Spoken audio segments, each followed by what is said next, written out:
pays.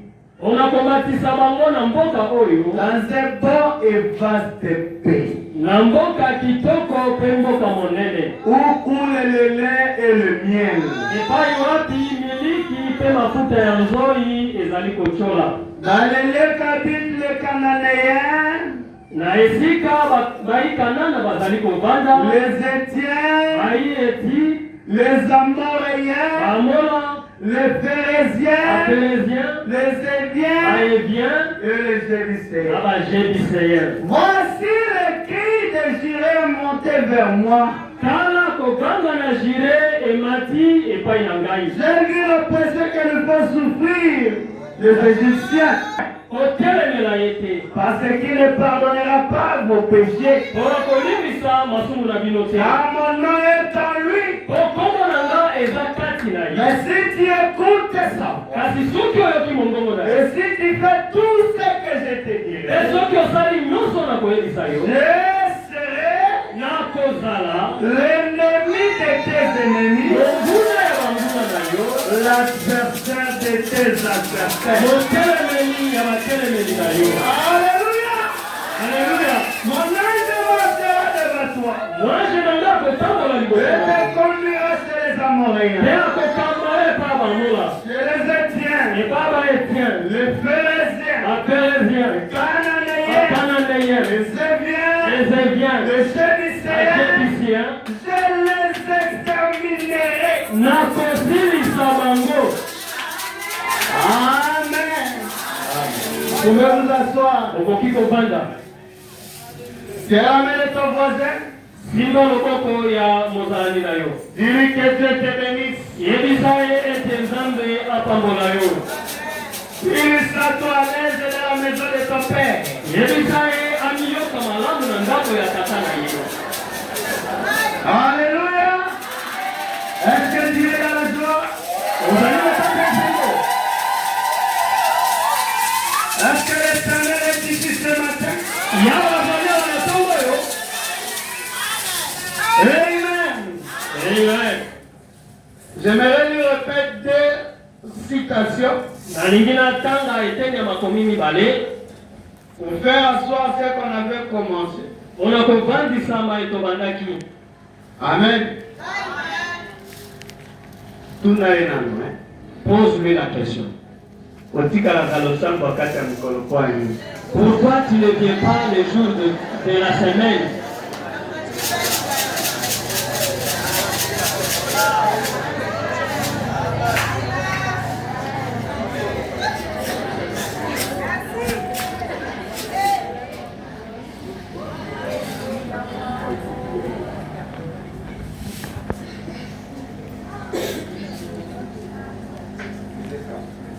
Un travail pour le Seigneur. Lolenge moko ya kosala malamu mosala pona nkolo, c'est de mettre tout ezali kotia nyoso ce que vous avez, nyoso oyo ozali na yango, en tout premier lieu na liboso au service de Christ. Na mosala ya Kristo. Tunayoki Demande-lui, tu as écouté? Tout ce que vous avez, nyoso oyo ozali na yango. Balobi quelque chose que vous avez. Balobi moko na biloko ozali na yango. Balobi nini? On a dit quoi? Vous mettez tout. Botia nyoso En premier lieu na esika ya liboso au service de Christ. Na mosala ya Kristo. Frère Branham, mais tout en lieu. Frère Branham, le tout là c'est quoi? Tout est votre force. Makasi na yo nyoso. Tunayozaka makasi. Demande-lui, tu es fort? Esika kosala makasi na liboso awa. L'endroit d'utiliser premièrement ta force c'est ici. Il y a des ciments, tu peux les amener au chantier. Viens avec ta force ici. Amen. Tout est votre âme.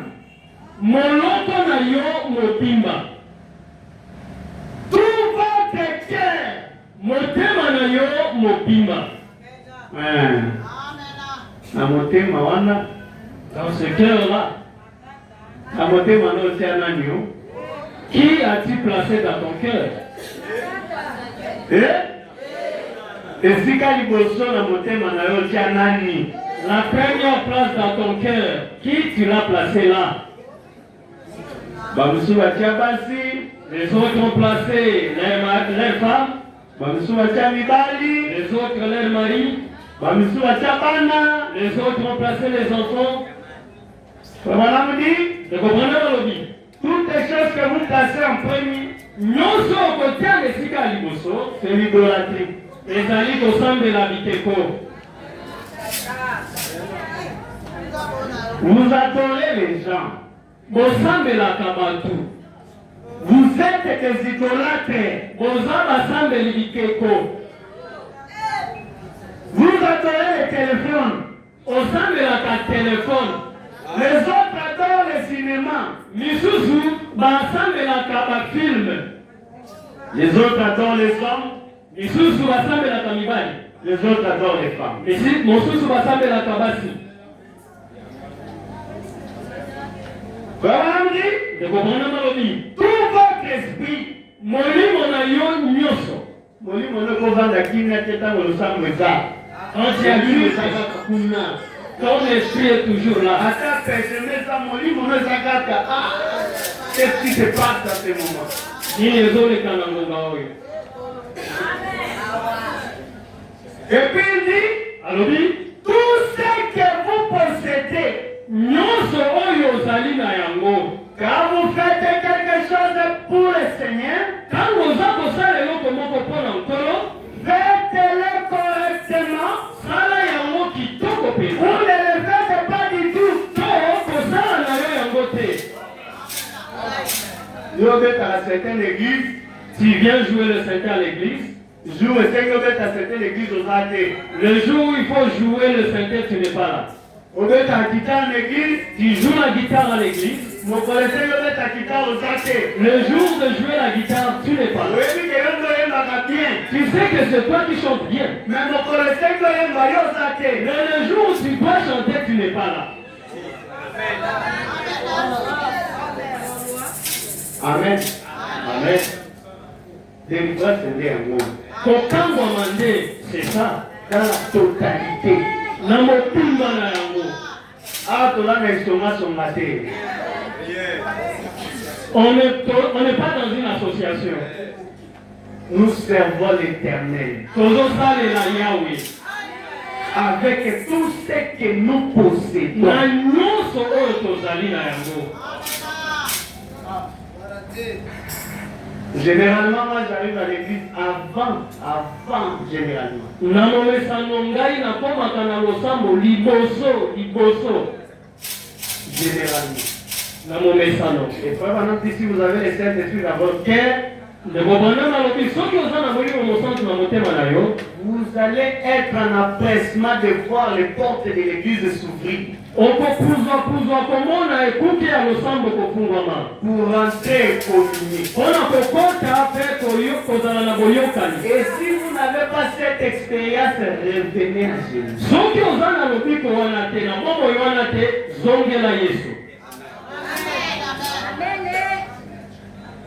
Amen. Quand vous faites quelque chose, Tango za faites-le kosala correctement, vous ne le faites pas. tango za kosala eloko moko, sala yango malamu. Laissez Kosala te. simplement cela de côté. Tika yango kaka pembeni. Si vous êtes en voie de devenir chrétien, soki oza na nzela ya kokoma mokristo, confiez tout ce que vous avez à Christ. pesa nyonso oyo ozali na yango epai ya Kristo. C'est-à-dire elingi koloba votre temps. tango na yo. Simbai. Balobi kutu teke komi na mokristo. Oyo momi pe na ya mokristo. Ela bongo. Babiso toza na nzela ya kokoma mokristo. Si tu es en voie de devenir chrétien, Remettez à Christ tout ce que vous avez. pesa na Kristo nyonso oyo ozali na yango. Première des choses que Branham dit, eloko ya liboso ndeko Branham alobi, votre temps. tango na yo. Tana yo ya vendredi opesaki nani? Ton temps de vendredi, à qui tu l'avais donné? Tuna ye, tuna na kaka. Pose-lui la question. Nous nous posons des questions.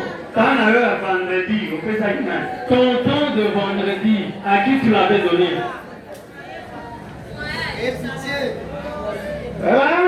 Ndeko Branham alobi, votre talent. talent na yo. Koyeba kosala na yo makambo malamu. Batadum bazadi na bato akika na basete baya na mona bana. Les drummers et les synthésistes, qu'ils viennent ici que je les voie. Ils sont où?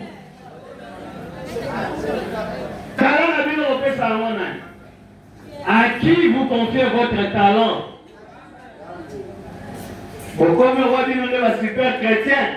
Vous êtes devenus l'équipe à Christ, comme l'équipe à Christ Nyoso.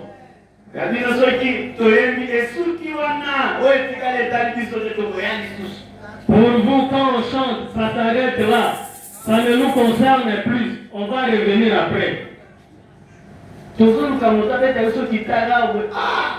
On cherche quelqu'un pour jouer la guitare ici.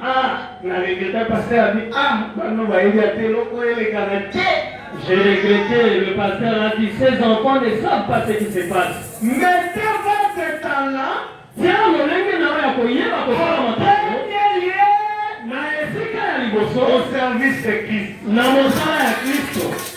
Je te dis, si tu donnes à Christ ton talent, soki opesi na Kristo lolenge na koyeba kosala il matanga. va le multiplier. Akofulukisa yango.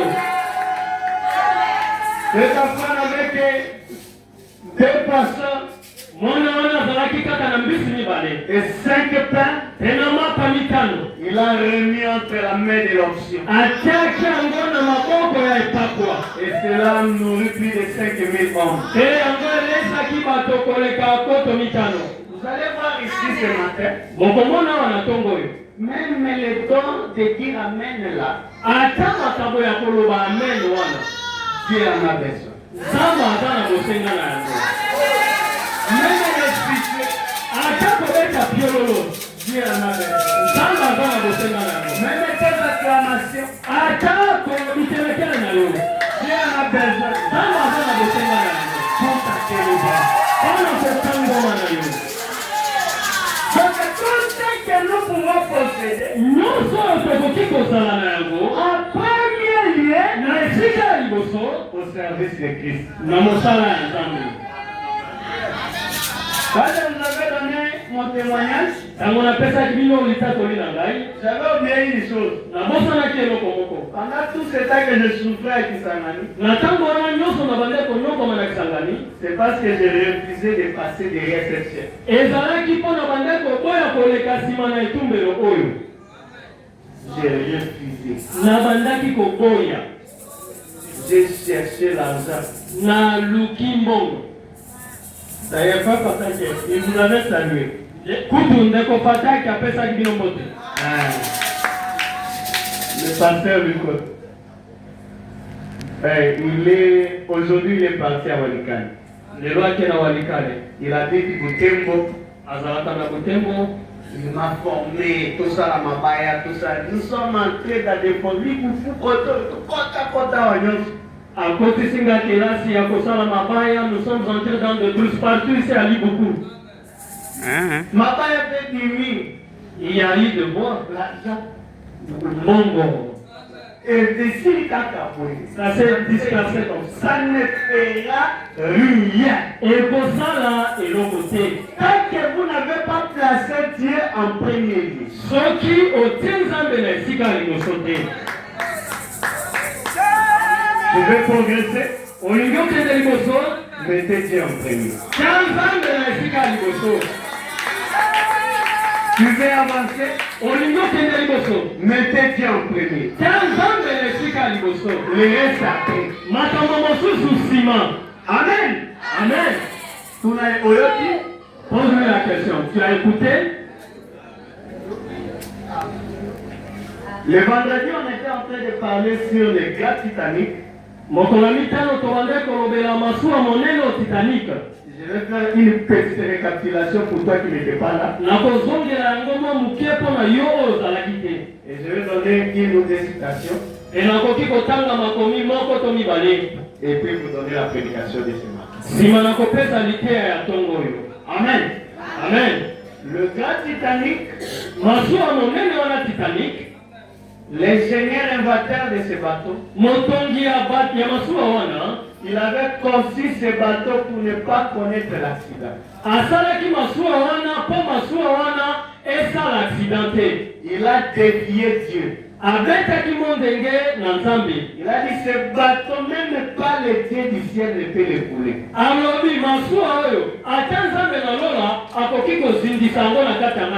Malheureusement pour lui, seulement au premier voyage, Dieu l'a confondu. Au lieu que ça soit Dieu qui fait ça pour couler le bateau, mais un iceberg. Et ça taille pas gâté. Ce n'était même pas une pierre. La glace. Et ça glace. Qui a détruit ce bateau. Amen. On a essayé de comparer cela dans la vie des croyants. C'est pourquoi on avait touché sur les cèdres de Liban. Parce qu'un chrétien c'est un arbre. Et un grand arbre de Dieu. Quand il tombe, les autres arbres souffrent. Amen. Et comme tu te crois grand, tu ne sais pas qu'à n'importe quel moment tu peux tomber. Amen. Vous marchez avec n'importe qui. Vous entretenez des relations qui ne sont pas pieuses. À chaque fois que vous entretenez des relations qui ne sont pas pieuses, cela détruit ta force. Et petit à petit, tu te retrouveras que tu es déjà par terre. On a conseillé ce monsieur. On a conseillé le monsieur. Prenez des petits bateaux comme garde-fou. Il a refusé. Il a dit ce bateau ne va pas couler. Alors que le bateau partageait dans la mer. Le mécanicien qui est là à la cave a dit, je suis en train de voir. Le gars Titanic va sombrer. Et lui, comme il est le capitaine là au-dessus, il ne voit pas ce qui se passe à la machine.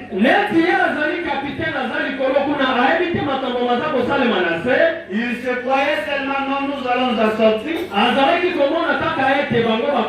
Le mécano a parlé, il est fatigué. Jusqu'à ce que le bateau était coulé. Vraiment ne comprends avec ton intellect et le cœur. Parce que Dieu quand il descend dans l'homme, il habite le cœur. Le diable cherche à utiliser ton intelligence. Mais Dieu cherche à gagner ton cœur.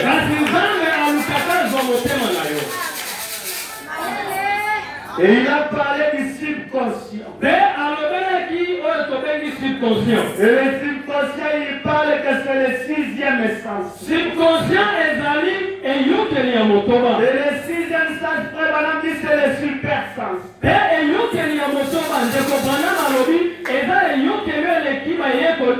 Et le super sens, c'est le Saint-Esprit. Et le Saint-Esprit habite le cœur de l'homme. Et le Saint-Esprit est timide. Il peut te parler, il peut te parler, il peut te parler. Jusqu'à ce que quand il va se fatiguer, il est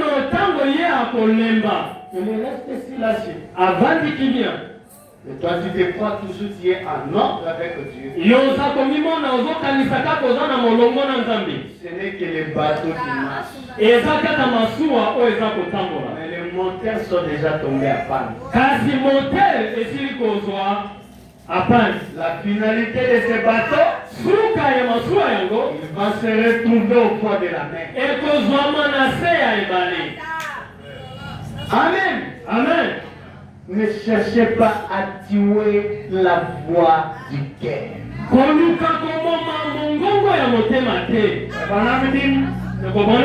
Dis-moi avec qui tu marches. Je te dirai qui tu es. Toi tu marches avec les gens qui prennent le Barça.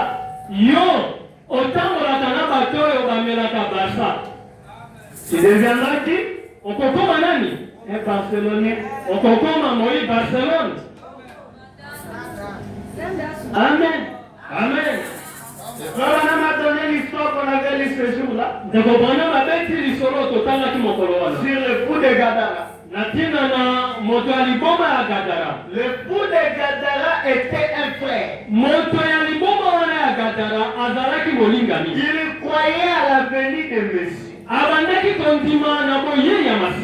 Qu'est-ce qu'il lui a fait comme ça? Il a eu des amis. Des amis qui l'ont retiré ici. Et la chose suivante, qu'est-ce qu'il a fait? Vraiment, on a dit qu'il a commencé à boire. Amen. Amen. Vraiment, on a dit, à chaque fois qu'il buvait un verre,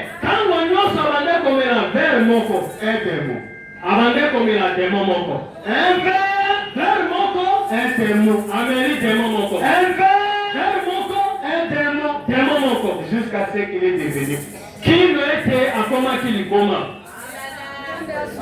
Toi, tu as déjà pris combien de verres cette semaine? Tu es là. Tu n'es pas là. Tu n'es pas là. Tu as pris combien de verres? Et imagine tu as pris combien de démons?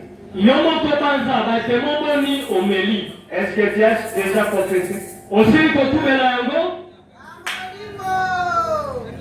Tu as vu le pasteur lui dire que j'ai dit autant de démons.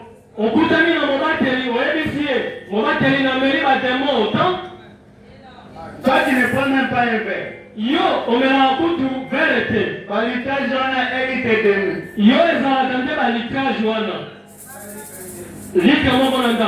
C'est combien de démons?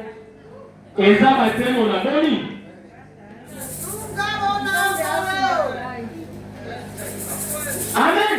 Amen. Et vous verrez que l'église est en train de tournoyer sur place. Parce qu'il y a des péchés qui ne sont pas confessés.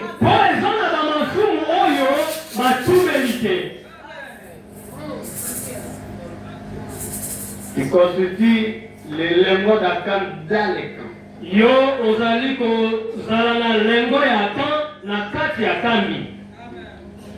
Au lieu qu'Israël puisse avancer,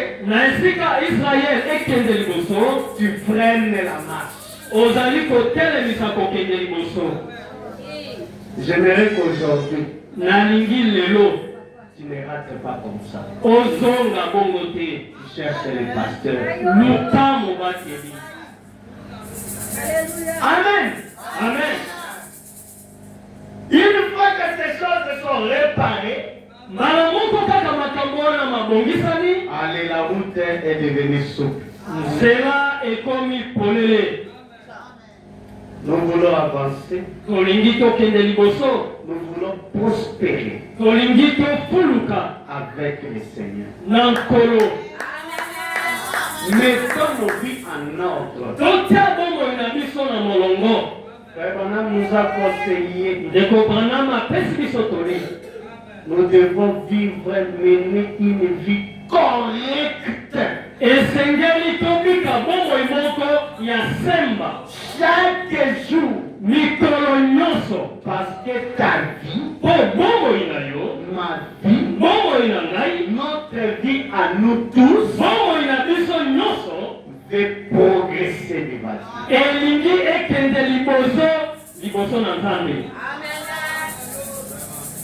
Le message ça la vie, Sango, zanga bomoi, nous ne sommes pas différents de nous. tokezeni te na bibongiseli.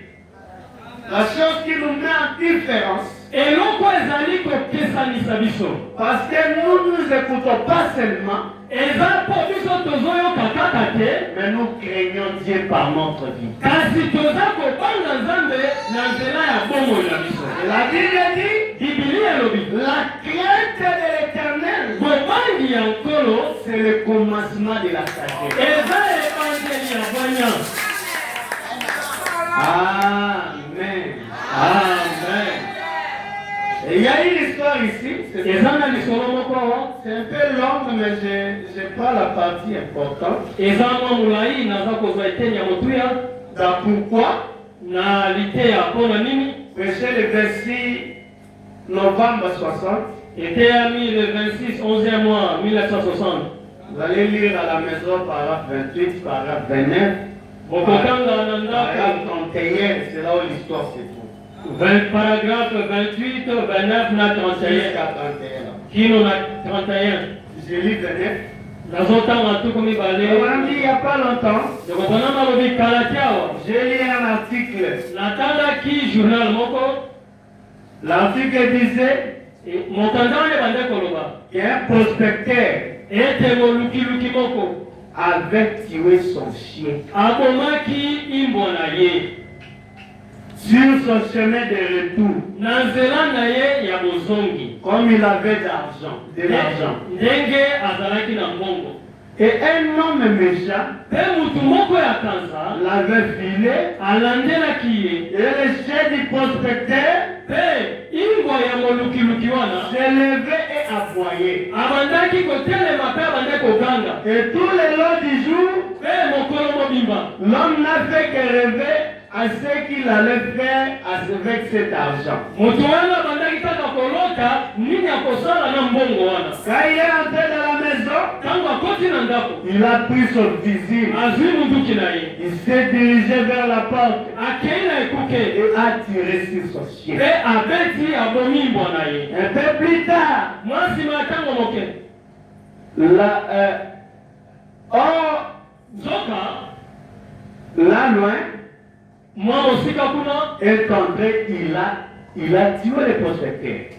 ye moto abande kolandela ye akoti pe abomi molukiluki wana Et s'est emparé de son argent. pe azwi mbongo na ye. Cela est arrivé il y a plusieurs années. Yango ekoma eleki bambula ebele. Et l'homme avait confessé avant sa mort. Pe mutu atumelaki yango liboso na kufa na ye. Le prospecteur avait fait, Molukiluki wana asalaki. il était si absorbé par ce qu'il allait faire, ce qu'il allait faire avec son argent. Amipesaki amelamaki mingi na oyo akosala na Il mbongo a na ye. pris son fusil, Azwi munduki na ye. il a fait taire Asilisi mongongo. la voix qui essayait de l'avertir.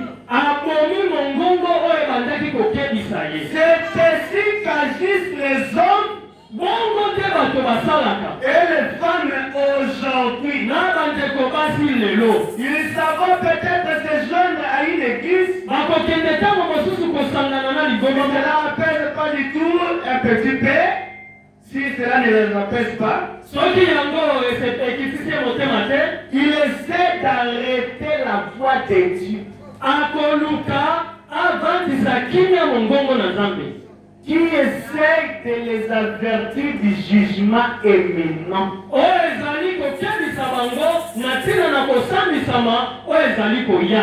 Ici, comme on donne l'histoire d'un homme qui avait gagné beaucoup d'argent. Et cet homme, au lieu de passer à autre chose, il passait seulement si j'arrive à Dubaï. Cet argent, je vais faire ceci, je vais acheter un gros Cadillac, je vais faire ceci.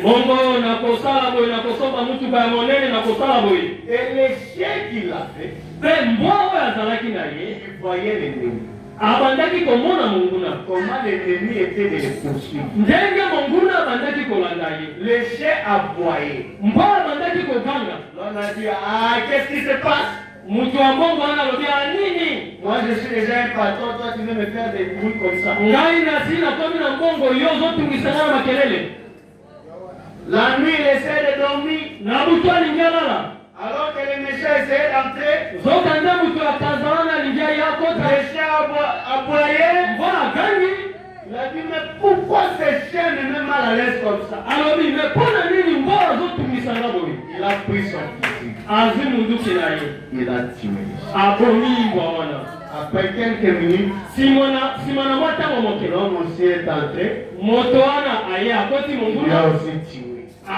Et il a retiré tout son argent. Et ce chef Branham me dit, c'est la voix de Dieu qui te parle. La voix qui t'avertit. Comme tu te crois drôle, tu prends ton fusil, tu la voix de Dieu dans ton cœur. Après avoir tué la voix de Dieu, la chose suivante qui arrive, c'est ton tour de mourir. On a dit, quand Jésus quitte votre maison, la mort s'installe. Tu peux marcher, tu peux respirer, tu peux manger, mais tu es déjà un cadavre.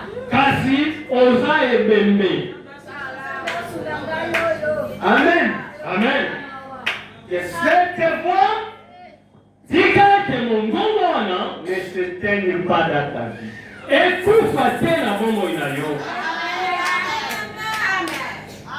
Amen. Amen. Que cette voix te rappelle toujours ce qui est la volonté de Dieu. Alléluia. Alléluia. Que cette voix te conduise à la prière.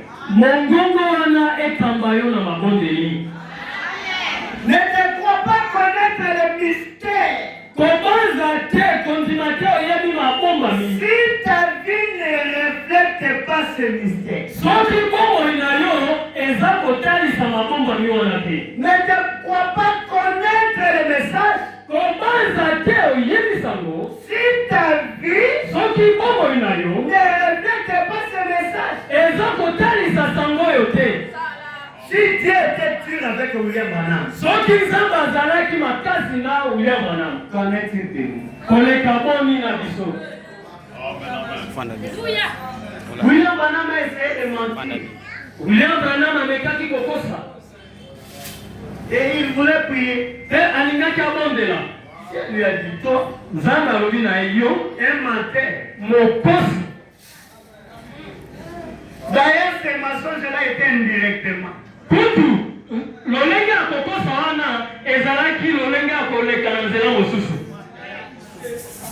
Et lesquels n'est pas moto. Ils ont taillé mon côté de l'auberge direct. Ce n'est pas que lui l'avait dit directement. Pourquoi c'est combien de fois dans la semaine? Combien de fois a-t-il menti cette semaine?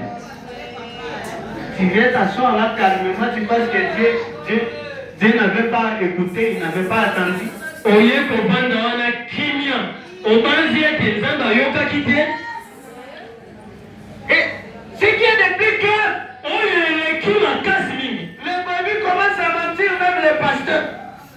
bandimi bakomi kokosa ata mobakeli.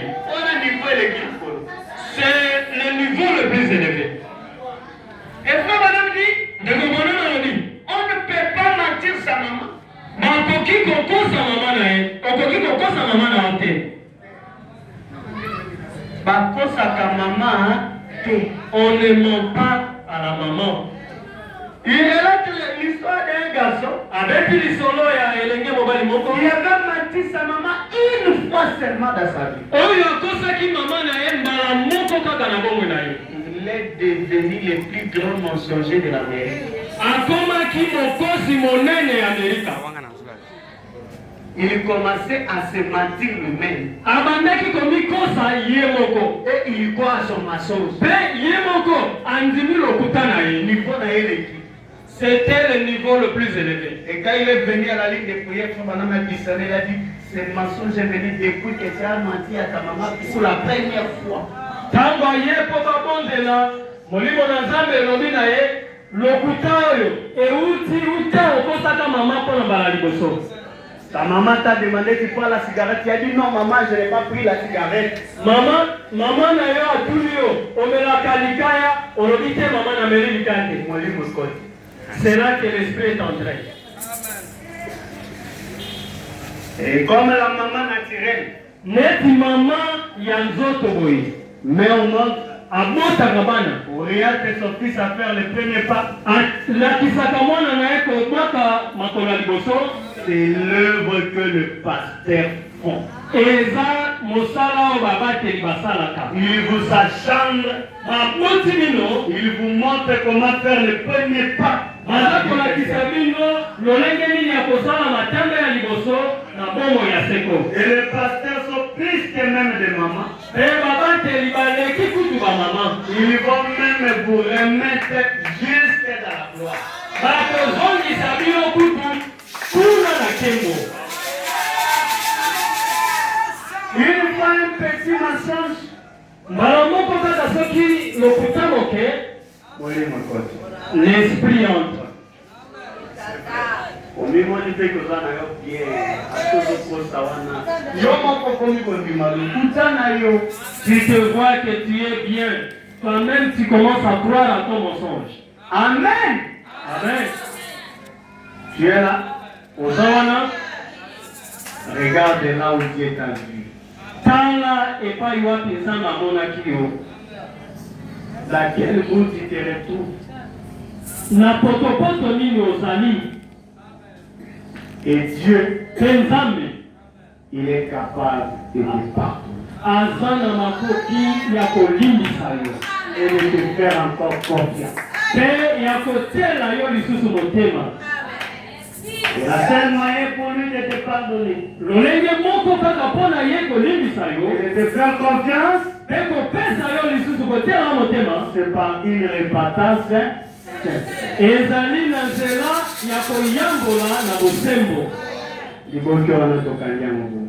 Nous refermons ce colis-là. Amen. Amen. Amen. Amen. Yebisa wana marteau tabernacle. Dis-lui, on a marteau tabernacle. Esalaka kaka pasi. Ça fait mal. Mais Kasi, nsima na pasi esalaka bien. après la douleur, ça fait du bien. Nakokongisa yo. Eza bongo te? Na nzoto na nazemo nganga soki na mwana na pota ifona nika ngo malamu. Charnellement, je suis médecin. Quand je te vois avec une plaie, je dois bien rincer cela. Baba me dit jusqu'à ce que le sang puisse ressortir. Je comprends malobi kino makila ebima. C'est ça le message de la sanctification. Yango nde sango ya kopetolama. Soki makila dimi, Si les sons sortent, alors tu es guéri. wana obiki. Alléluia. Alléluia. Dirais tabernacle, est-ce que ce matin tu es là? J'irai tabernacle na ntongo ozalana. Est-ce qu'il y a un fils de Dieu qui peut dire Amen? Mwana na nzambe moko okokikela ba amen.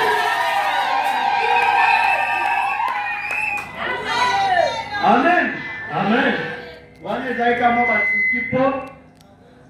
Là, c'était juste de petits coups. Parce que Nous voulons posséder les pays. tolingi tozwa mboka. Alléluia. Tu as longtemps souffert dans l'esclavagisme. Onyokwami tango molai na boumbu. Tu as longtemps travaillé pour Pharaon. Tango molai osali mosala pona Falo. Mais l'Éternel ton Dieu est descendu. Kasi yawe nzambe na yo akiti.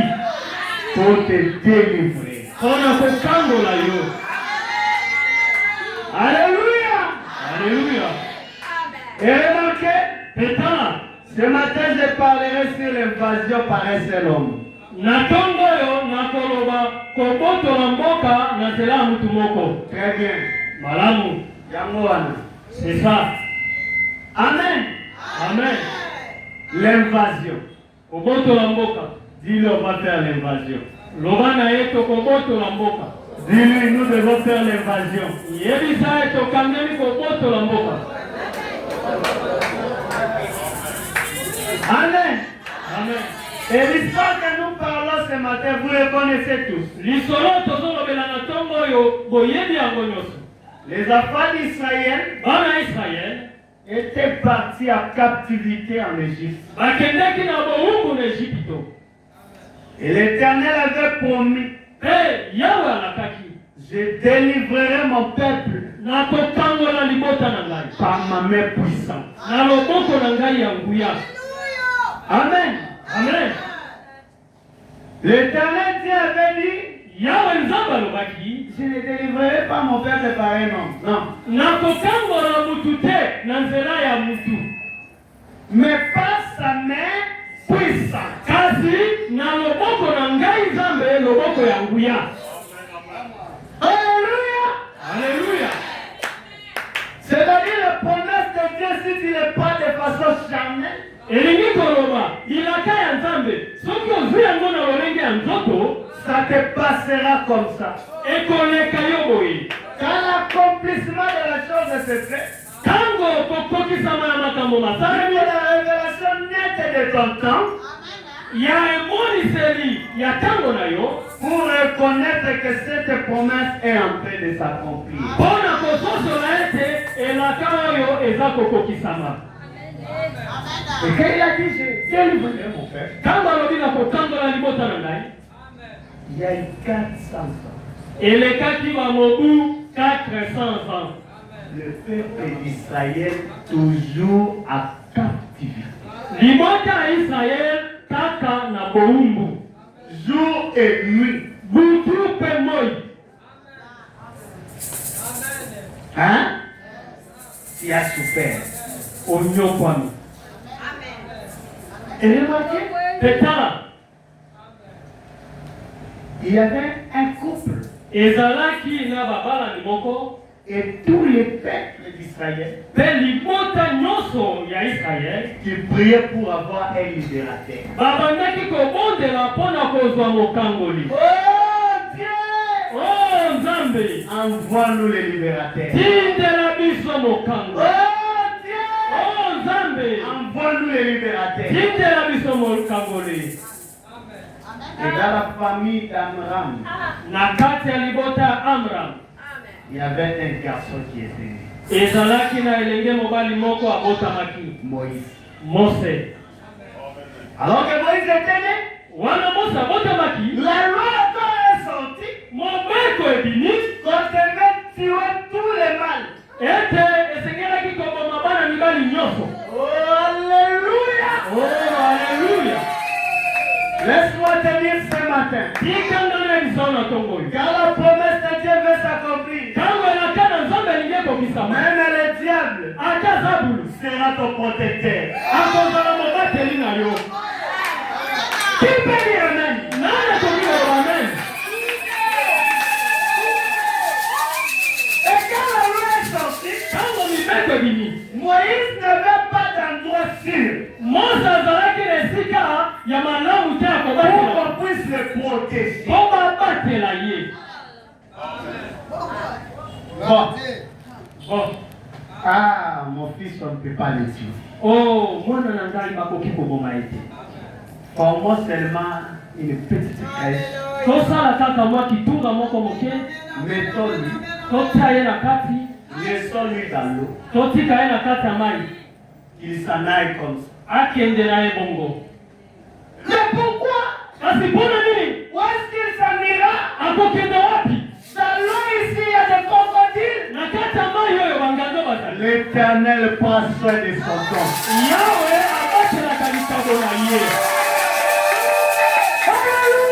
Alléluia. Myriam était là à côté. Mon petit frère. Petit frère. Et Moïse pataugeait. Sur cette fleuve où il y avait des crocodiles. La chose curieuse, la fille de Pharaon, en train de se laver. Il voit les dons de Dieu. Les dons de Dieu trouvent toujours sa place.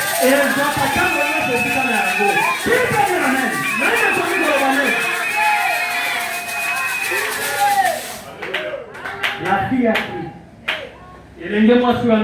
un joli garçon.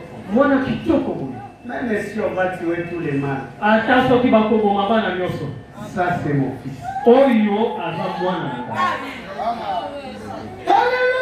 Alléluia. La maison qui cherchait à tuer les mâles, c'est la maison, la même maison qui a protégé. Le sang de Dieu, le même démon, il voulait te tuer. Le même démon, il voulait faire couler cette église. Alléluia. Ce matin, c'est lui-même qui devient ta protection.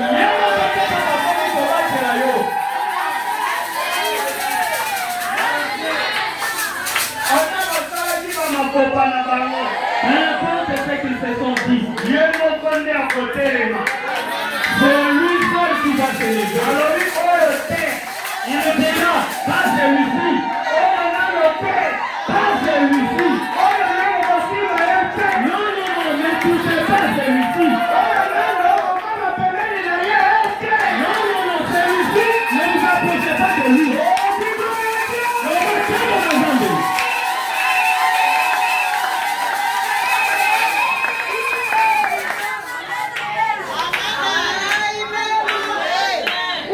J'aurai une femme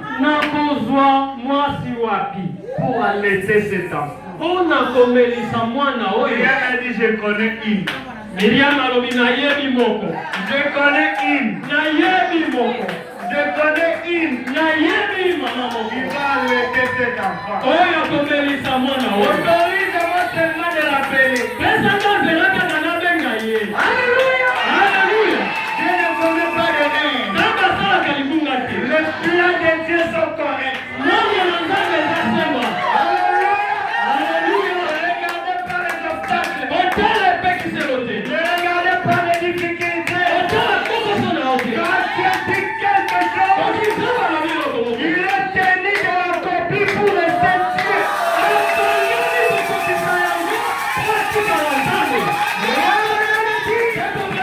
Si Dieu te promet quelque chose, il est tenu d'accomplir sa parole.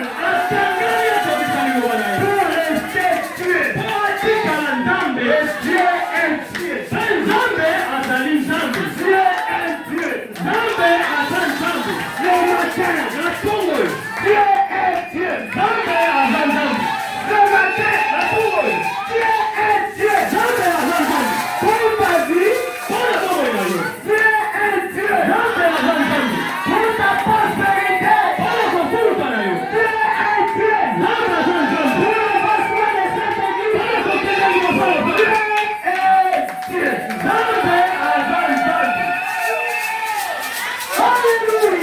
Alléluia.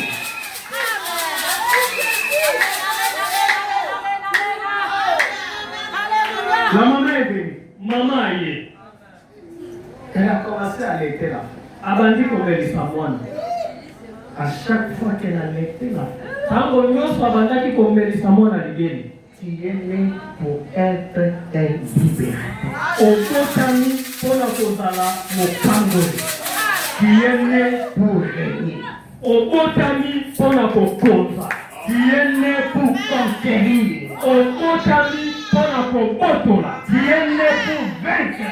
Okotami mpona kolonga. Tu es né okotami pour faire sortir ce peuple de ce pays. Mpona kokomisa libota oyo na mboka oyo. Toi tu es né yo okotami pour délivrer ta famille. Mpona kokombola libota na yo. Toi tu es né yo okotami pour être élevé par ton maman. Tu es né okotami pour sortir cette église. Mpona kokombola ensemble oyo. Alléluia. Alléluia. Et regardez, c'est là. Moïse, comme il écoutait ça, Mose, dès qu'il a dit qu'il y a chaque jour, Nicolonioso, comme je suis en train de te parler, c'est une puissance qui entre. Dieu a créé le ciel et la terre par la parole.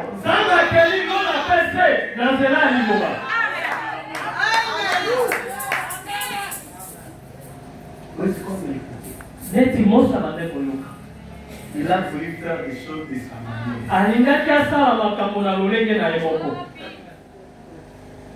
Il est parti à l'école militaire. Il est devenu général. En Égypte. Le fils de Pharaon. Amen. Amen. C'est arrivé un moment. Et quand on peut comment dire? La même fenêtre. La même fenêtre. Les fenêtres comment on entend ça? Pharaon regarde. Quand on voit la manière kotala. Regarde-moi ces opprimés. Aza kotala zoroba. Kalela ngai ba nyoko amioyo. Regarde-moi ces esclaves. Kalela ngai ba ungu oyo. Moïse regarde. Quand on monte à table, mon père. Le fils d'Israël, la race bénie de Dieu, les héritiers de la terre promise. Alors qu'il voyait ça, la colère montait. Il est temps. Dis à ton ami, il est temps de révéler ta vraie nature. Dieu t'a donné le cœur de lion. Il t'a donné le cœur de lion pour lutter contre les péchés. Il t'a donné la tête d'un homme pour avoir la sagesse et la connaissance de la parole de Dieu.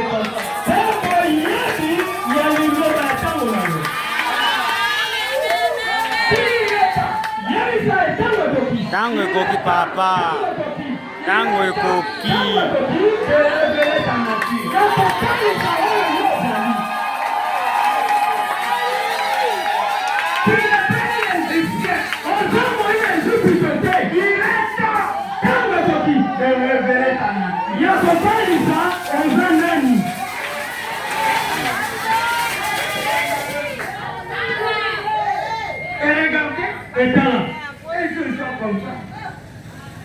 Ils sont comme ça. Ils trouvaient les Égyptiens en train de battre un Israélite. La colère était montée dans son cœur. C'était une colère sainte. Même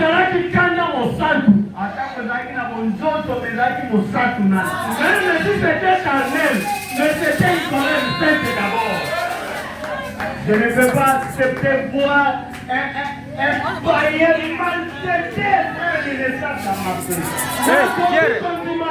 Amen. Amen.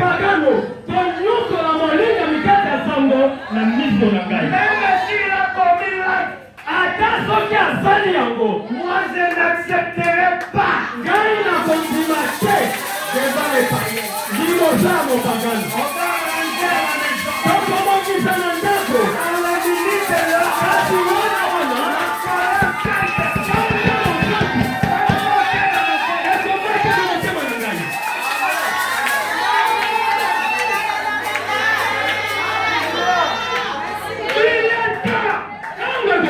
De démontrer ta colère. Il y a total ça, oh yo yo zali.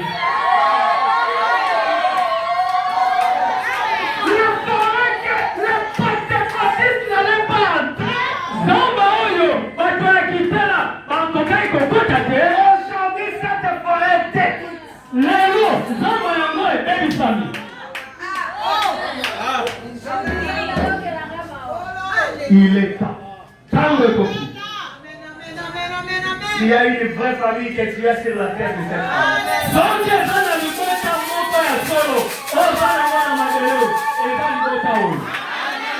À part cette famille, tu n'as pas une autre famille. Cette famille parle le même langage. Quelqu'un qui s'analyse, on parlera le même langage.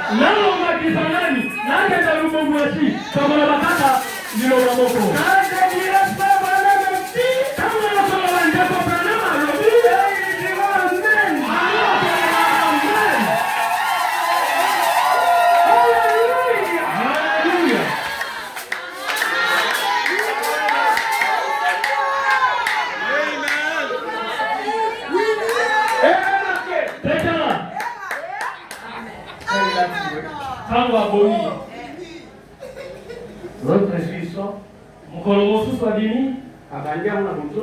il a commencé charnellement. Il trouve les pieds de bord et ne sait pas. Il essaie de les séparer. Ah,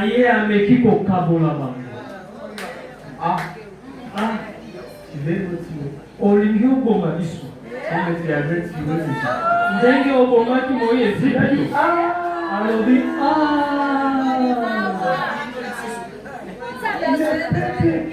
je suis né.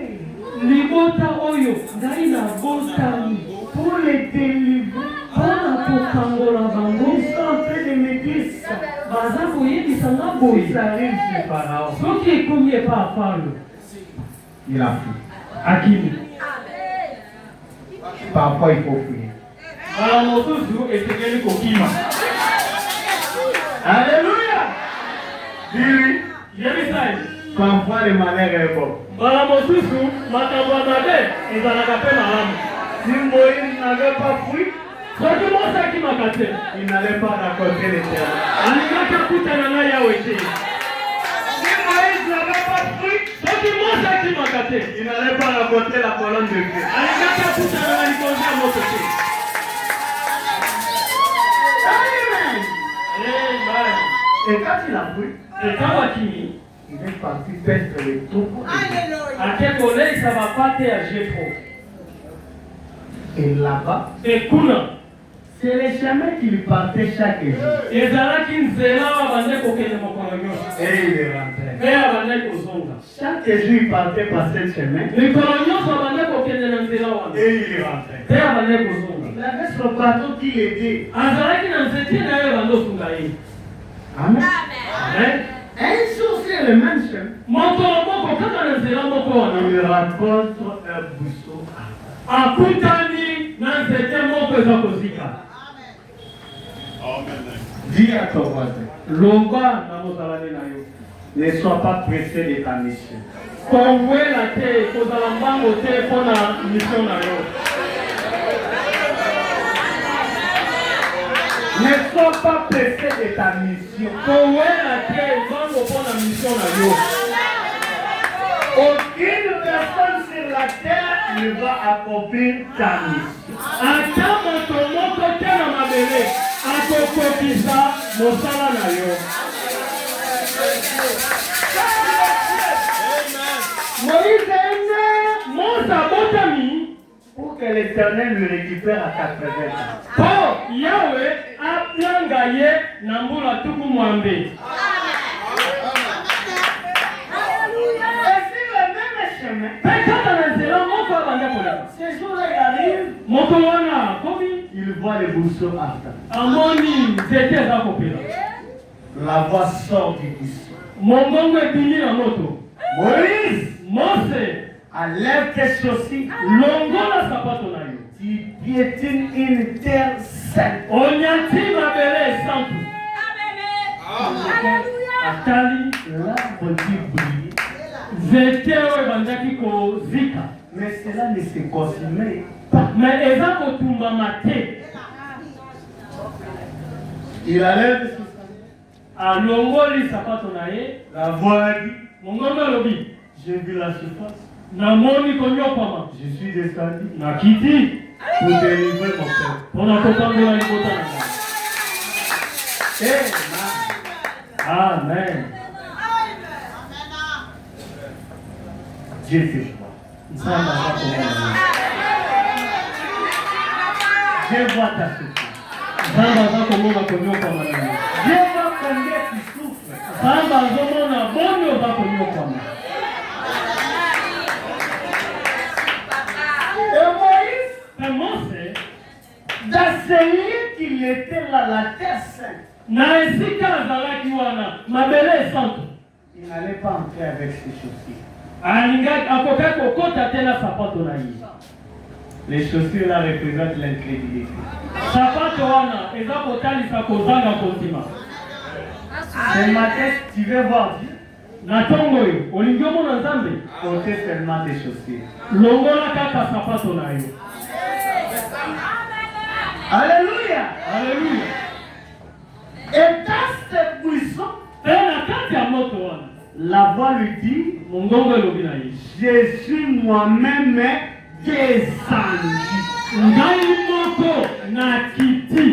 Amen. Amen. Vraiment, Ndeko mwana malobi. quand Dieu dit qu'il est descendu, Tango Nzambe alobi ete akiti il prend la forme d'un homme. azwaka lolenge ya moto. La descente de Dieu, Kotika ya Nzambe c'est prendre la forme d'un homme. eza kozwa lolenge ya moto.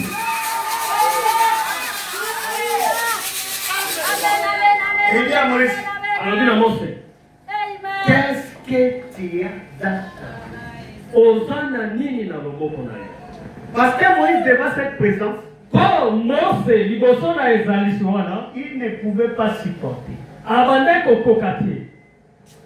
Lui qui avait fait des expériences de beaucoup d'années dans les services militaires, Me oyo omelaki na mosala ya soda devant Dieu, liboso ya Nzambe. derrière des heures de 5 minutes, Nsima na esobe na baminite mitano lui a donné la force qu'il n'a jamais eu toute sa vie. epesi ye makasi oyo atikala kozwa te bomoi na ye mobimba. Mon frère et ma soeur, Ndeko na nga mwasi les ndeko gens ne te maltraitent parce que tu n'es pas passé derrière les déserts. zabima aza konyokola yo mpo oleki nsima na esobe te. Frère, dit dans sa présence juste pendant 5 minutes, Ndeko mwana malobi na bozalisi ya Nzambe kaka na mwa minite mitano cela peut changer toute ta vie. yango ekoki kobongola bomoi na yo mobimba.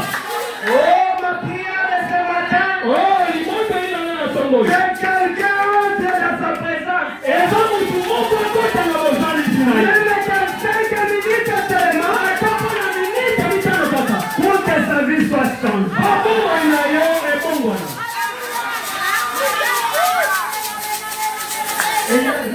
Pe alobi Mose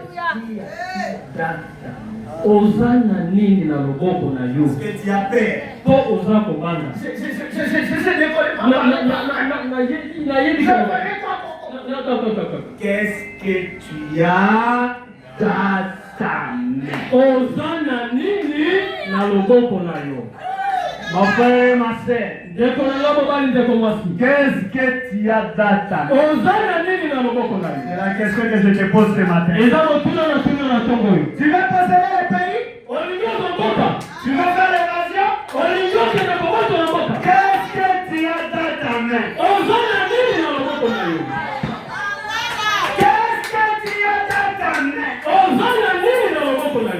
Qu'est-ce que tu as d'attendre? Ozana nini na loboko na yo? Demande-lui. Tunaye. Côté Yanagaka.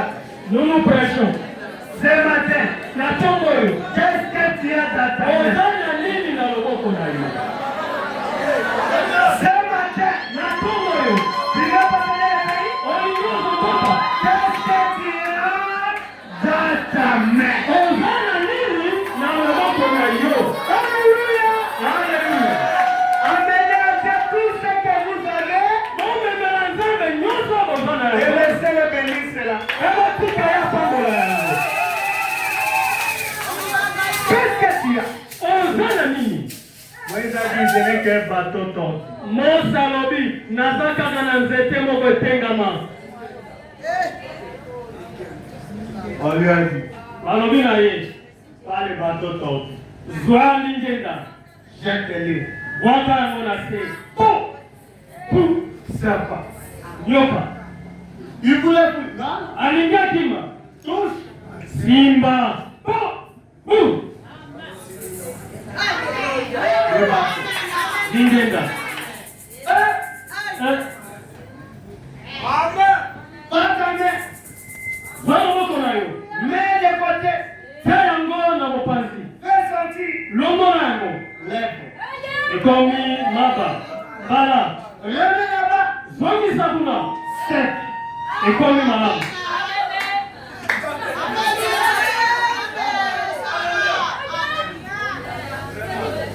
Oui. Mose Lui qui avait peur de Pharaon. ye oyo abanza kobanga falo Quand il a regardé ça. ntango atali oyo Non, non, non. te. Il était militaire. azalaki soda Il connaissait les chars de Pharaon. ayebaki ebundeli bashari ya falo Mais il a dit, kasi alobi je vais quand même partir là-bas. nakokende kuna Je ferai l'évasion. nakobotola mboka. Mon frère, ndeko na ngai on doit quand même partir. esengeli tokende, On doit faire l'évasion. esengeli tobotola mboka, On doit quand même partir. esengeli kaka tokende. Oh, il y a beaucoup d'engagés. eza na bato ebele oyo Oh, il y a beaucoup de commerçants. bakomesa baza Je ebele, dois quand même partir. esengeli nga nakende. J'ai raconté la colonne de feu. nakutani na likonzi ya moto, Et la colonne de feu, pe likonzi ya moto c'est le serpent de Moïse. ezali nyoka ya moto. Alléluia. Alléluia. Moïse arrivé chez Pharaon. Mose akomi epai ya falo. Bon, on lit un peu tout bana. Totanga moke totanga On lit un peu moke tout bana. totanga moke ndeko bana. L'ange est à commission. Mwanze na Voilà, epai. quand Frère dit. Alobi Maintenant, remarquez. sikoyo tala. Alors, quand l'état de la promesse s'est approché, Tango ya elaka ebelemaki, il s'est levé un pharaon. falo moko atombwamaki. Question réponse numéro 10. Non, question. L'ange. Et l'ange est à la commission le 2 novembre 1947. Paragraphe 20. Frère Branham dit, quand la promesse est arrivée, Ndeko Branham alobi tango il ya s'est levé un pharaon falo moko atelemaki, qui ne connaissait pas Joseph. oyo ayebaki Yosefe Et te. le peuple a été accablé de fardeaux. Pe libota Les gens étaient accablés de fardeaux. bato bazalaki Ils n'arrivaient pas à fabriquer des briques. babanda kokoka kosala babrike te. Et autres qu'il était censé fabriquer. Me makambo misusu ezingelai basala. Penserez-vous que Dieu flatterait son peuple comme cela? Bobanzi ete nzambe akobeta libota na ye na ndenge wana? Oui! Yo En effet, na yango la parole de Dieu est éternellement vraie. liloba ya nzambe seko na seko eza solo. Et on me dit c'est vrai. Ndeko Branham alobi eza solo. Il avait promis qu'il te livrerait. Alakaki ete akokangola. Il n'y avait pas d'autre moyen par lesquels tu veux faire cela hors de celui-là. lolenge mosusu oyo akokai kosala yango ezalaki te libanda na o wana. C'est pourquoi donc, Tala ntina lors de la persécution d'Israël, ntango akonyokoma Israele, Dieu a donc fait descendre un ange sur la terre. nzambe akitisaki mwange moko na mabele. Mais avant qu'il ne fasse venir l'ange, Kasi liboso ete asala mwange aya, il y avait un petit garçon né là-bas. ezalaki na mwana moke ya mobali oyo abotamaki kuna. Du nom de Moïse. Na kombo ya Mose. Est-ce exact? Exactement. Et ce petit garçon, Pe mwana wana. Moïse, Mose. était plutôt d'une naissance particulière. Abotamaki na lolenge ya bokeseni. Et puis, à l'âge de la maturité, Sima tango ya polaki. il a été envoyé pour libérer les enfants d'Israël. Atitamaki po akangola bana Israël. Car il était dans l'esclavage. Oyo bazalaki kati na bombu. Et Dieu lui avait dit, Nzambe alobaki na ye. avant qu'il parte, Liboso akende. je placerai mon ange devant toi. Nakotia mwanze na nga liboso na yo. Attendez. Bozela. Dieu dit, Nzambe alobi. je placerai mon ange Nakotia mwanze na ngai.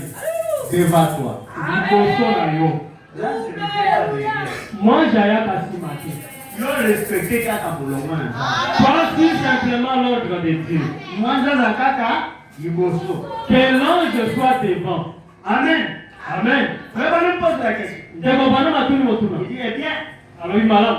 Dieu aurait pu envoyer l'ange là. Nzambe akokaki esengelaki atinda mwanze wana. N'est-ce pas? Eza bongo te. Il pouvait laisser l'ange aller lui-même. Akokaki kotika mwanze ye moko akende. Mais au lieu de cela, Kasi na esika na yango. il a envoyé l'ange parler à travers la voix d'un homme. Atiki mwanze aloba na nzela ya mongongo ya moto. Ndeko bana malobi. Dieu a toujours utilisé l'homme Tango nyonso Nzambe asalelaka kaka moto. pour son service. Mpona mosala na ye. Est-ce vrai? Eza solo.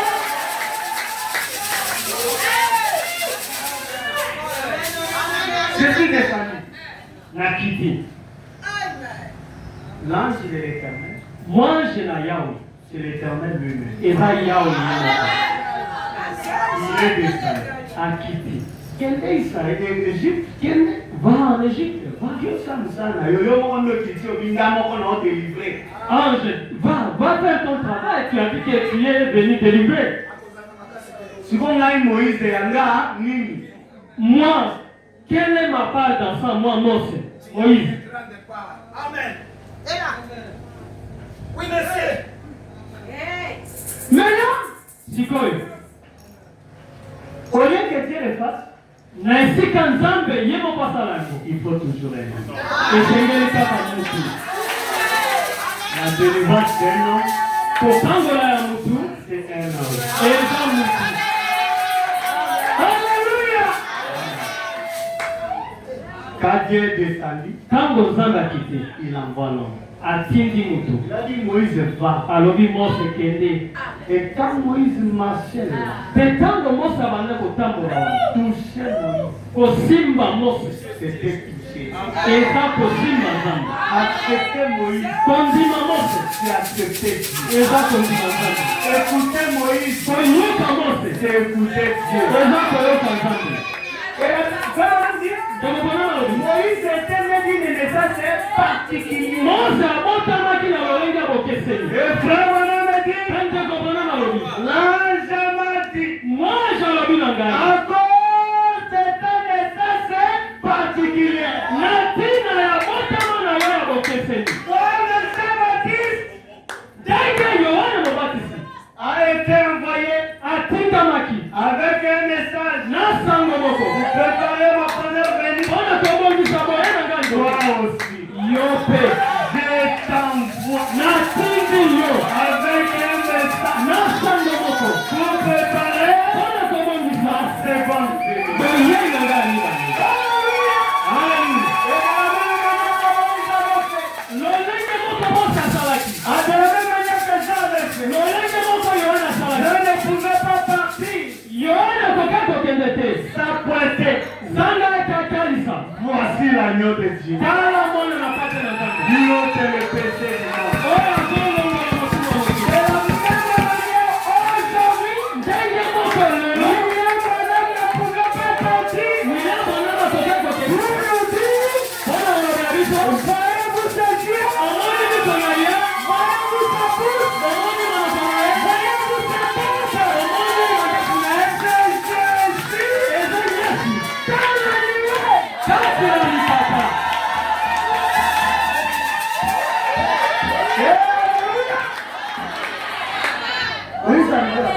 ça commis. Vraiment sorti, c'est ça. Ton ministre avant non. Ah boy. Il est fils.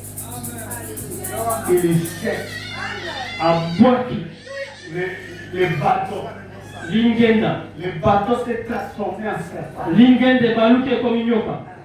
Serpent de Moïse, c'est un grand détail pour mon abattement de décès. C'est un grand détail.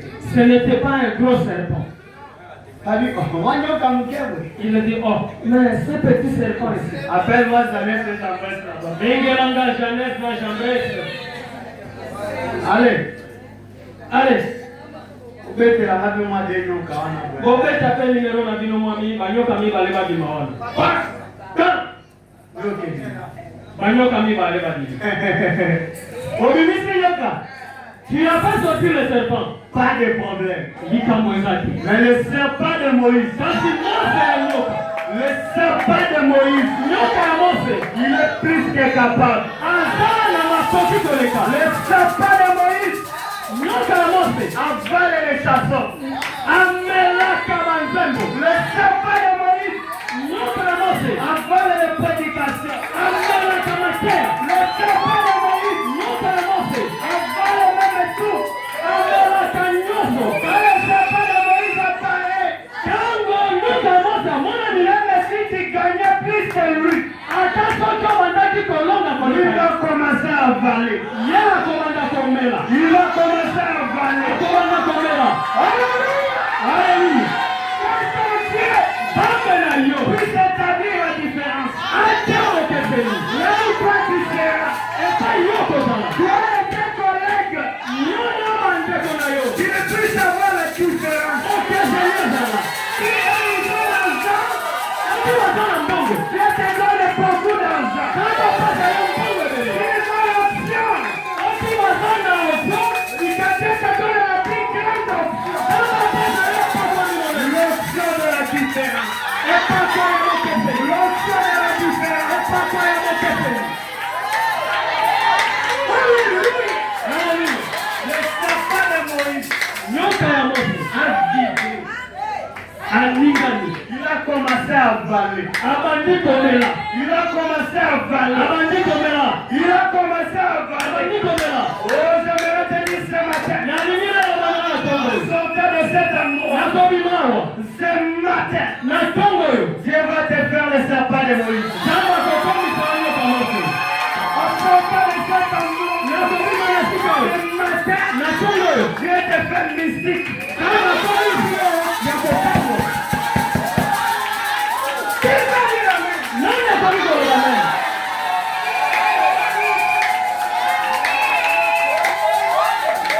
Quand on a regardé, Kama tali. il a réussi. Ah bon, Dieu a commencé à donner les fléaux. Jamba abandi kopesa bitumbu. Fléau, fléau, fléau, fléau. Abeti abeti abeti. Ah, le petit. Fala dit non non ça suffit. Bon, Oui, monsieur. Allez-y.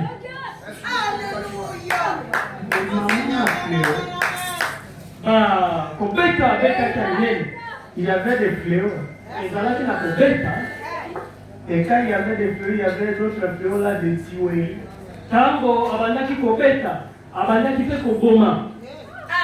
Un fléau ya tioué. Kobeta ya koboma. Ba Ebola. Hein? Ba Corona. Ba Rougeole. Comment on a noté? Naye papa. Likambo moko ezali. Mon problème c'est quoi? Est-ce que makila Le sang esi etiami na leto? est déjà placé sur le linteau.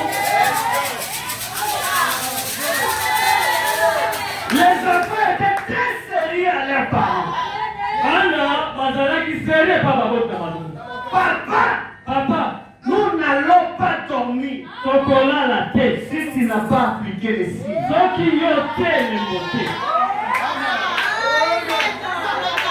Les parents appliquaient les signes dans vos maisons. Baboti, botia elembo ya bandako na bino. Que Jésus soit le bienvenu dans vos maisons. Yesu ayambema malamu na bandako na Parce bino. que quand tes gars viendront, Otango mopepe wane koya.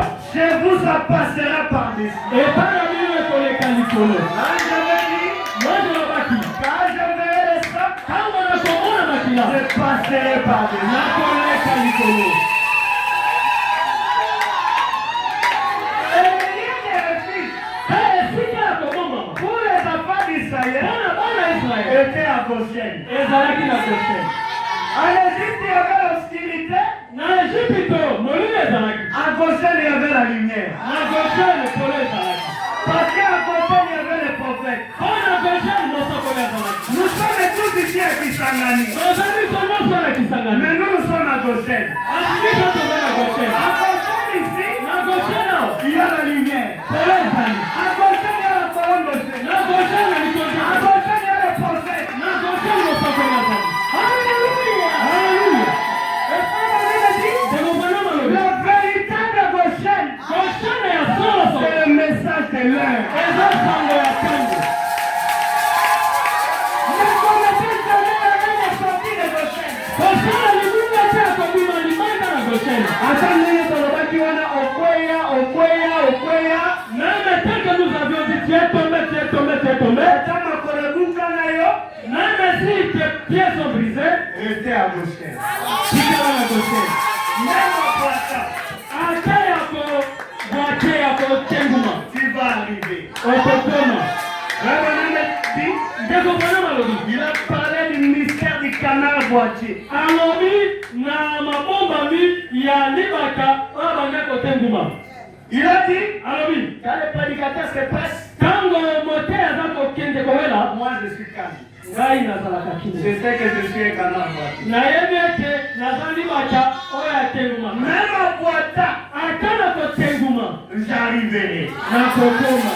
Alléluia. Haleluya. Ne te fais pas sous-estimer. Komiyoka pamba te. La vie chrétienne, c'est le haut et le bas. Bomba ya Kristo eza kita mata. Il suffit seulement de réparer. Kaka soki yo obongisi, La marche continue. kotambola ekobi. Même à Boita, Ata oza kotenguma. ce matin, tu vas arriver. Na ntongo yo okokoma. Allez, ça va. Il a dit ekoki. Ok. Allez. Mais celle qu'on likambo kaka moko, mobeko kaka moko. Botikela biso bana Laissez-nous les enfants na banyama. et les bêtes. Vous avez dit, qui? Mosa lobi nani? Nous, Biso dans le désert, na kati ya esobe. on va offrir à notre Dieu l'holocauste. Tokotumbela nzambe na biso mbeka. On prendra les animaux. Tokozwa banyama wapi? Nos enfants, Bana na biso. pour les prendre encore en captivité. Kokozwa lisusu bango na boumbu. Vraiment, avait dit, Ndeko mwana malobi. Moïse avait dit, on ne laissera pas un seul sapot en Égypte. Mosa lobi tokotika ta lokolo ya nyama moko te awa na Ejipito. Alléluia. Haleluya. Ce matin, Na ntongo oyo tu ne laisseras même pas un sabot. okotika ta lokolo ya nyama moko te. Que ce soit la coutume, Ezala makambo ya kutimi. que ce soit la loi du pays, Ezala mobeko ya mboka. que ce soit la loi de l'époque de quel démon, Ezala mobeko ya temoni. tu sortiras ce matin, Okobima na ntongo oyo. toi et tout ce que tu possèdes. Yo na nyonso oza na yango. Pourquoi? Mpona nini? Parce que la trompette a sonné. Okelelo elui. La trompette sonne. Le peuple de Dieu est libre. Moto otomaka. Dans le son de la trompette, Emo ngulu ya kelelo. il y a un statut aujourd'hui. Oyo ekangi lelo. C'est le message. Eza sango. Pas un seul sabot. Ata lokolo ya nyama moko te. Le roboti que l'oboti. Tu ne laisseras rien aujourd'hui. Hasta l'Isaac est à la terre. Même les ongles, rien ne va rester. Nyonso. Tout.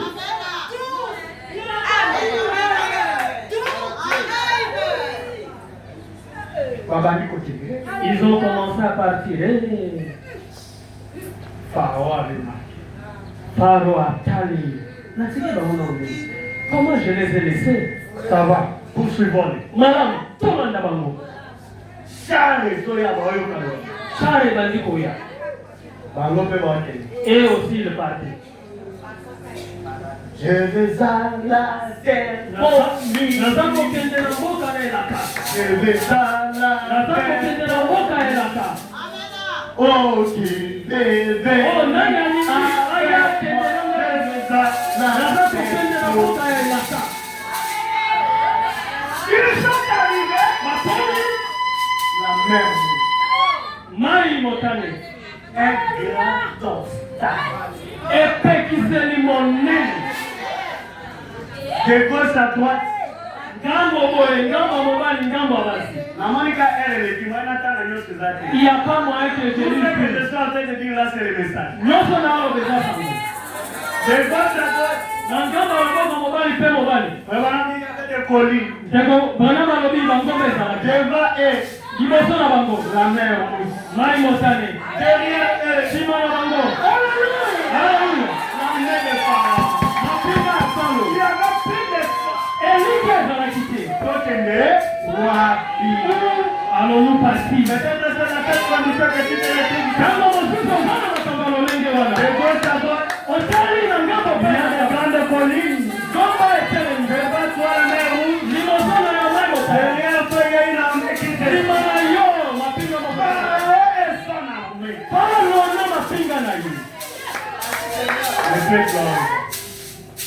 Le peuple regarde. Libota batali. Moïse, Mose. n'y a-t-il pas de sécurité Bakunda ezalaki na Ezipito te. pouvez-nous nous exterminer dans l'eau? Mpo na koya kosilisa biso na mai. Moïse, Mose. Alléluia. Quand Dieu t'appelle, Tango Nzambe azokianga il ye. te positionne. Atelemisaka yo. Moïse n'a pas terminé. Mose alengaki te. Il a dit tenez-vous tranquille. Alobi mobanda kinya. On a écrit ça ici, non? Amen. On a écrit ça ici. Akoki lokola te. Tenez-vous tranquille. Obanda kinya. Restez calme. Obanda kinya. Ne tardez pas. Bolenga te. Ne bougez pas. Bolingana te. Restez en place. Obanda wana. Les Égyptiens que vous voyez, Maye Ezipito Vous ne les verrez plus jamais. laisse-moi te dire ce matin, les Égyptiens que tu vois aujourd'hui, tu ne les verras plus jamais. La maladie que tu vois aujourd'hui, tu ne les verras plus jamais. La pauvreté que tu vois aujourd'hui, tu ne les verras plus jamais. La montagne que tu vois aujourd'hui, tu ne les verras plus jamais. La bénédiction que tu vois aujourd'hui, tu ne les verras plus jamais. Aujourd'hui, c'est fini. Aujourd'hui, c'est fini. Aujourd'hui, c'est la fin de ta souffrance. C'est la fin de ta maladie. C'est la fin de tes obstacles. C'est la fin de tes pierres. Qui peut dire amen?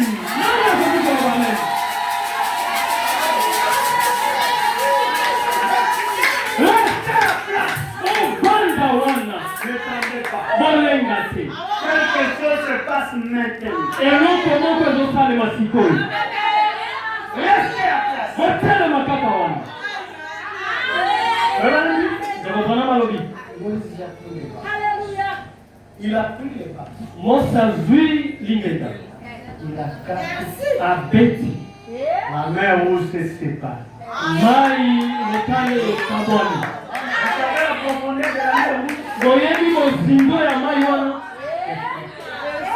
L'homme qui a vu depuis l'éternité, Moto amonaki wuta na seko na seko. il a dit la mer rouge avait une profondeur de 70 mètres. Alobi mai wana mozindo nango ezalaki bametre ya 70. Dieu l'a séparé. Nzambe akaboli yango. Allez, comment ça passe? Obanda koleka. Katisa. Traverse. Nzambe Kobi. La chanson a continué. Nzambo ekobi. Je vais à la terre. Na tiana mboka na elaka. Je vais à Na tiana mboka na elaka.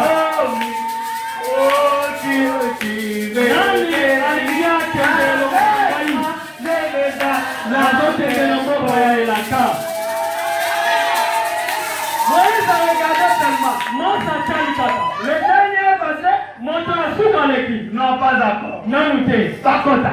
Bakota. Le dernier passé, Oya asuka leki. non pas d'accord. Te. Le Nanute. dernier passé, Oya asuka leki. non, pas d'accord. Aleki nanute.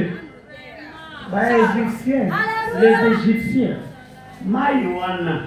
c'est tout. Zanga kaboli pona bana Israël. Dieu l'a séparé pour les enfants d'Israël. Yoko pota. Toi, nous pensons. Dieu est en train d'ouvrir pour toi un chemin. Jambe azako pongola pona yo. Zela na tongo. Et le chemin que Dieu est en train d'ouvrir maintenant. Zela Zamba azako pongola. Sikoi. Ton ennemi qui viendra après. Monguna na yo. Oya koya simba. Azala ya famille. Qu'il soit de la famille. Azala ya église. Qu'il soit de l'église. Azala ya watu. Qu'il soit tout. L'ange de l'éternel n'a pitié de personne. Mwanzo la Yahweh ayoka kama wanamushite. Tu sais de quel contrée. Azala ya esikani. Quand l'ange de l'éternel va frapper. Kama mwanzo la Yahweh akobeka. Soki ozando tolokaka église oyo. Si tu es censé transporter cette église, Le nom de Souka. aujourd'hui c'est la fin. Soki okoki komiye bami retiré. Si tu te connais, yomo komi benda malembe. Après Awa, Parce que après ici, nous allons retourner l'eau. quand on vend du samai, Si cela te trouve à l'intérieur, nyonso ekozala na kati. tu seras englouti là. On construit la kuna.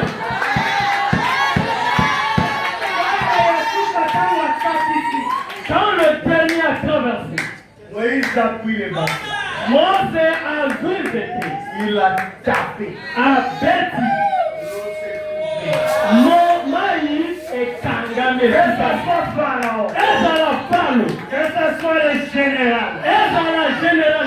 ce soit le capitaine, Ezala capitaine. que ce soit le major, Ezala major. que ce soit le caporal, Ezala caporal. et tous se sont engloutis dans l'eau. Bango nyonso bazindi na mai. Laisse-moi te dire, Tikala loba na yo. le bonhomme dit, Ndeko bona balobi. le diable peut te donner un colis. Nzambe akoki kopesa yo koli moko. Le colis, ce sont des maladies. Koli ezali na maladi. Le colis, ce sont des plaies. Koli wana eza kolela. Le colis, ce sont des malédictions. Koli wana eza na keli mabe. Tant que vous n'avez pas signé, Soki yo te mokoloto te, cela ne t'appartient pas. ona eza ya yo te. Tous les colis du diable, Koli nyonso ya zabu. nous ne voulons pas signer ce matin. Kolingi kotia mokongo te na Nous zabu. faisons un tour à la prédiction. Ozongi sango mpa mokati. Na pema yo, Que ce soit la maladie, eza ya maladi. que ce soit le échec, Eza ya que ce soit les difficultés, que tous, nyonso wana. je les remballe ce matin. Nasangisi yango na Je zongo. fais un tour à la prédiction. Nasangisi yango mpa mokati. Nasangisi yo. Alléluia. Hallelujah. Amen. Amen. Tu sors de cet endroit libéré. Ozongi wana sika oyo, otangwami. Tu peux dire Amen. Nani akoki koloba Tu amen? peux dire Alléluia. Nani akoki koloba haleluya? Nazokomi nyonso mosongo na songo. Nazokomi nyonso mosongo ya moi na songo. Pour donner la solution à tes problèmes. Mpona kopesa yo na likambo. Pour te délivrer. Mpona kokongola yo. Pour te libérer. Mpona kokongola yo. L'espérance de l'éternel Likambo na yawe. puisse établir la différence Ata bokeseni. entre toi, Kati na yo. entre toi Kati na yo. et le monde, Na mokili. entre ceux qui servent à Dieu Kati na bato bazosalela et Nzambe. ceux qui ne le servent pas. Na bato bazosalela ye te. Laisse-toi la différence. Na bokeseni.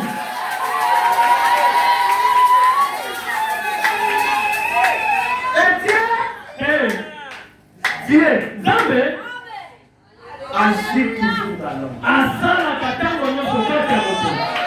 Écoutez ceci. Yoka oyo. Je te dis, na sukisi. Il dit, Alobi, qu'avez-vous? Qui êtes-vous allé voir? mokie kotala nani? Le 1er octobre 59, paragraphe 38. Frère Branham dit, Nzamopana balobi. Dieu prend des choses simples. Zambe azwaka biloko ya pamba.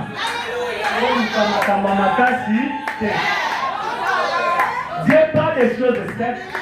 Zambe azwaka makambo ya pete. Cela n'exige pas de grandes choses. Yango esengaka makambo ya Cela ndenge. exige des choses simples. Yango esengaka makambo ya pete. D'utiliser correctement. Kosalela yango kitoko. Eh bien, Malamu, il ne s'agit pas tout à fait des choses simples, ezali kaka te biloko ya pete, mais elles doivent être utilisées correctement. kasi esengeli biloko yango esalema na lolenge ya sembo. Écoutez ceci. Yoka, Tout homme qui vivait au désert moto nyonso abande kobika na esobe n'était pas Jean. azalaki Yohane te. Tout homme Mutu nyonso qui portait une fronde oyo abandaki kosimba lance n'était pas David. azalaki David te.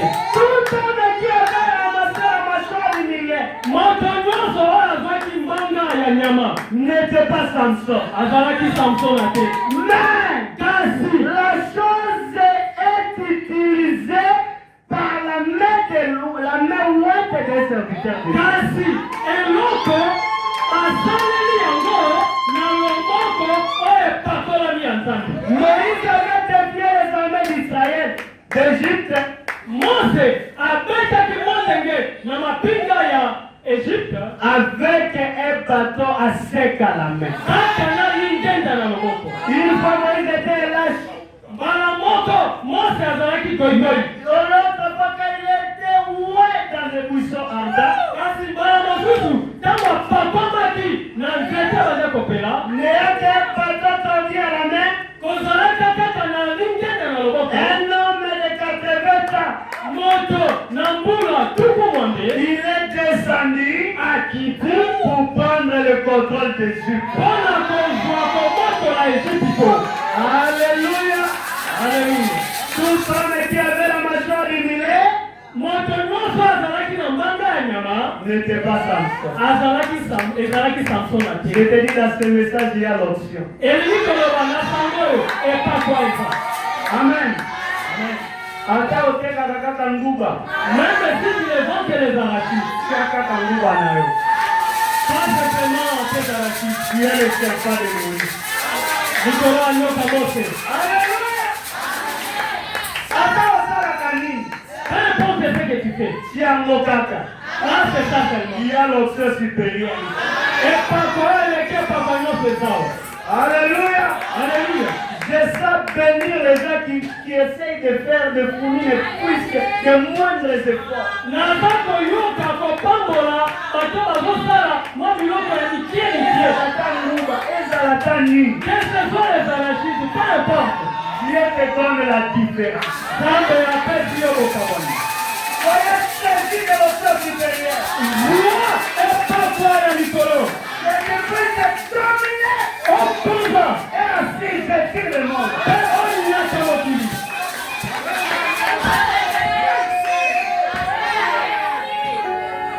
Voilà, on a dit. Ekopana balobi. La vision de Patmos, j'arrête par là. Nasukisi wana. Paragraphe 264. Nzela kotanga. Amen. Amen. Vision de Patmos. La vision de Patmos, 4 décembre 60. 264. Frère dit, Ekopana balobi. Amen. Amen. Il ôta tout obstacle devant l'homme. Amongola bipekiseli nyonso liboso ya motu. Aujourd'hui, il n'y a pas d'obstacle. Lelo epekiselo eza te. Tu es pas venu avec les obstacles. Oyaki na bipekiselo. Cela est ôté ce matin. Yango elongwe na ntongo oyo. Afin qu'il puisse avoir une communion. Na ntina ete azala na boyokani. Bon, Voilà. l'homme, Mutu. j'allais ravaler cela. Nalingaki na mela yango lisusu. Mais je vais le dire. Kasi nakoloba yango. Olivier Pawanagaloba. Voulez-vous que Papa en parle? Tu veux que Pawanagaloba puisse le dire? Olivier que Kopana maloba yango. Pawanagaloba dit, Qu'est-ce qu'il dit? l'homme est omnipotent.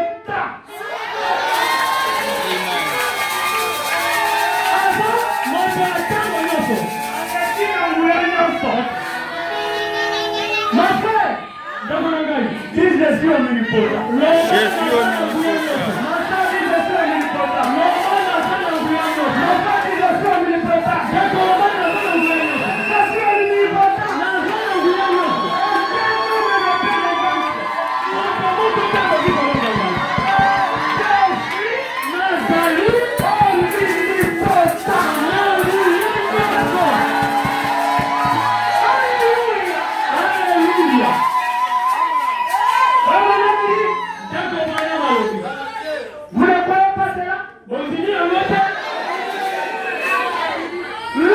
est totalement soumis à Dieu est omnipotent.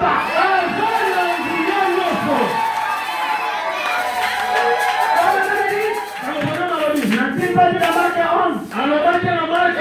Quoi que vous demandiez, si vous ne doutez pas dans votre cœur, cela arrive. Vous obtenez ce que vous demandez. Moi, j'aimerais te conseiller. Demande de grandes choses. La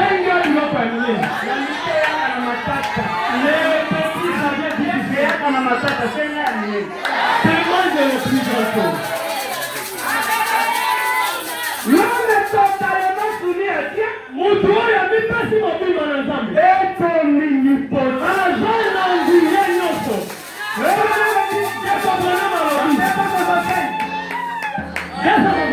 Il dit, qu'est-ce qui se passe lorsque les deux omnipotents se croisent?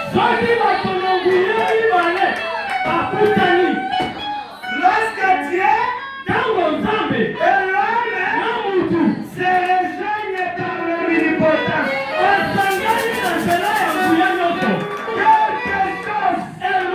chose doit se passer. Dieu est omnipotent. L'homme est omnipotent.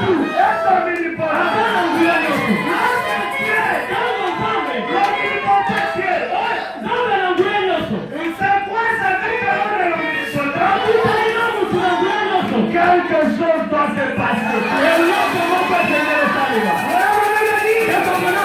Cela crée une puissance créatrice. Alléluia. Dieu est omnipotent. L'homme omnipotent. Quand les deux se croisent, il y a une puissance. Là, ce n'est que deux. Amen. Mais maintenant, ce matin, on a combien de omnipotents? On a combien de omnipotents ici? Je dis ce matin, aucun démon ne l'a fait. Ne peut résister à cet endroit. Il est omnipotent. Il est omnipotent. Nous tous, les omnipotents.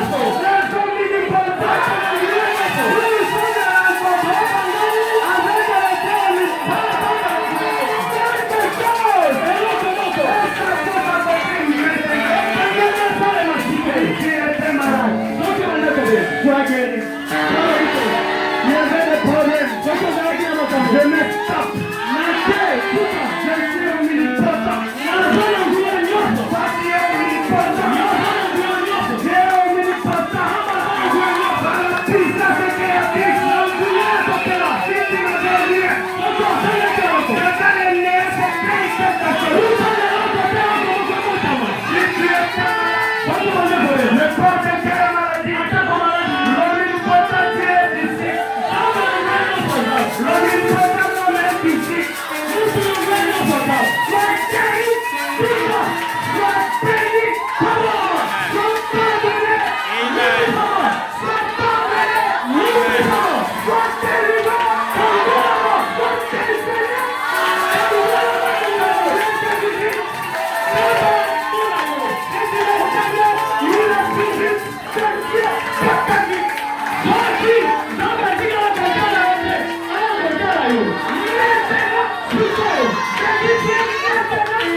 Thank you.